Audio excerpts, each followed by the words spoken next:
Good evening. Welcome to the fifth lecture of this lecture series, Physics with Partha.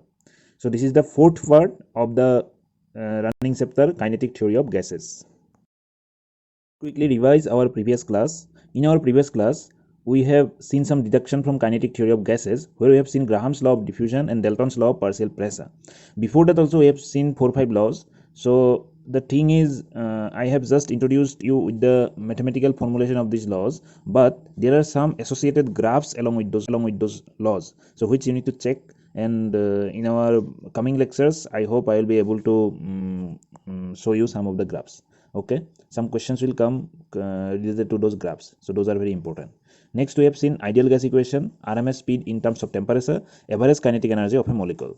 Now we are going to talk about Maxwell's speed distribution law, thermodynamic state, equation of state, and Brownian motion.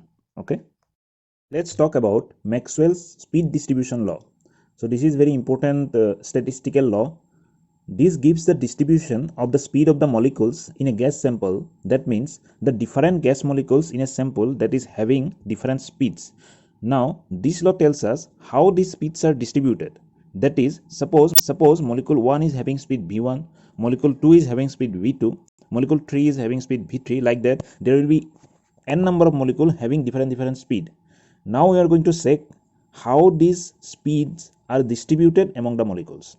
So if we consider dn to be the number of molecules with speed between v and v plus dv, then dn can be written as 4 pi capital N. Capital N is the total number of gas molecules. Small m is the mass of one molecule divided by twice by kt. K is the Boltzmann constant here. Whole to the power 3 by 2 v square exponential minus of mv square upon 2 kt dv. Okay, this formula gives us the distribution of speed of the molecules. Next, we see one graph giving dn by dv in y-axis and the speed in x-axis. So we are looking at the distribution of speed of the molecules. So here we see two graphs at different temperature, T1 and T2. As we can see that T1 is less than T2, and here at some point the graph goes to maximum. This is a bell-shaped curve where at some point it goes to maximum. So that point where it reaches a maximum is called the maximum probable speed of the molecules, which is given by Vp equal to under root 2 kt over small m. Okay, that is most probable speed. Then let's have a deeper insight of that Maxwell speed distribution law. This figure is taken from hyperphysics.physicsastr.gsu. Okay, you can see the link below. From there I have taken this picture. So here it shows the Maxwell speed distribution function as fv. They are telling that this is a function of velocity or speed of the molecules, and then molecular speed. Here the three terms are important. That is the most probable speed Vp, which we have seen under root 2 RT over m. They have related Boltzmann constant and Avogadro number with the gas constant, universal gas constant R. The relationship we have seen R equal to Na into Kb.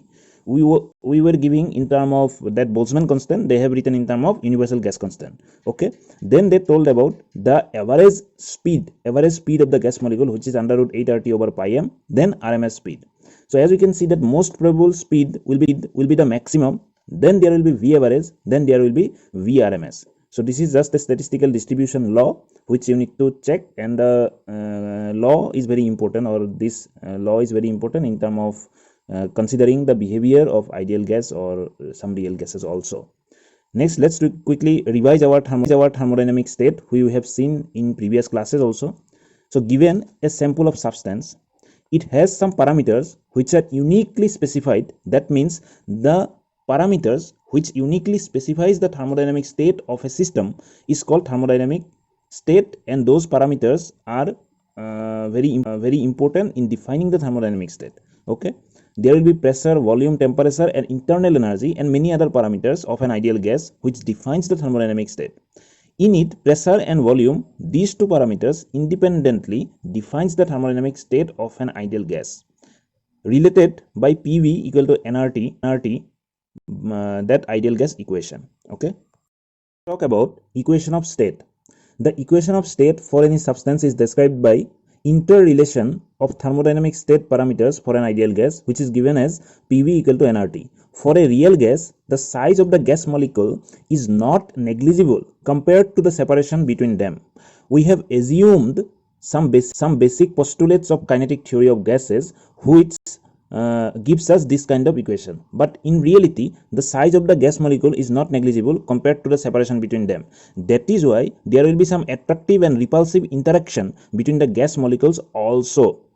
That is why in real gases we will modify this equation a little bit, and the modified equation for real gas is given as P plus A over V square, where V is the volume, into V minus B equal to nRT, where A and B are some positive constants. A related to the average force of attraction between the gas molecules, and B is related to the total volume of the gas molecules. Okay. Talk about Brownian motion. It was given by Robert Brown in 1827 when he was observing some pollen grains in water, and he was viewing the grains in microscope. So if we see the pollen grains in water with our naked eye, then we see no motion. But when we put the slide into a microscope and observe, then we will see that the grains are moving rapidly. That means to observe Brownian motion, we must have light particles which are suspended in a liquid. This motion is observed in gases also. In the right side, the picture shows the zigzag motion of the pollen grains or any gas molecule. So this kind of motion is called Brownian motion. Now let us talk about the dependence of Brownian motion. The Brownian motion depend on temperature, viscosity and density, etc. parameters. It increases with temperature, it increase as viscosity decrease, and then it increase as density decrease. The concepts of kinetic theory of gases is even useful for the cases of gas, liquid and even for solids. Okay, whatever concept we have learned in kinetic theory of gases, they can be useful for gas, liquid as well as solid also. So here the video shows, which is taken from sciencephoto.com, the Brownian motion in animated way. You can look at the video and get an idea what Brownian motion is. This is also a very important concept which is applied in different branches of science and physics to explain the different behavior of gas molecules or gas-like systems. Okay, let's quickly summarize what we have learned today. We have seen the Maxwell distribution law, then thermodynamic state, equation of state for an real and ideal gas, then we have shown Brownian motion in an animated way. In our next video, we are going to talk about some of the concepts related to kinetic theory of gases. So there are some parameters like Cp, Cv, then their interrelation. So those aspects we will see later on, where we will complete the calorimetry, and after that we will see those aspects. Those are very important for exam point of view. But now in the coming videos we will just talk about some basic concepts like vapor, evaporation, then saturated vapor and all those concepts, boiling, etc. concept we will learn. Okay, thank you for watching. Stay connected.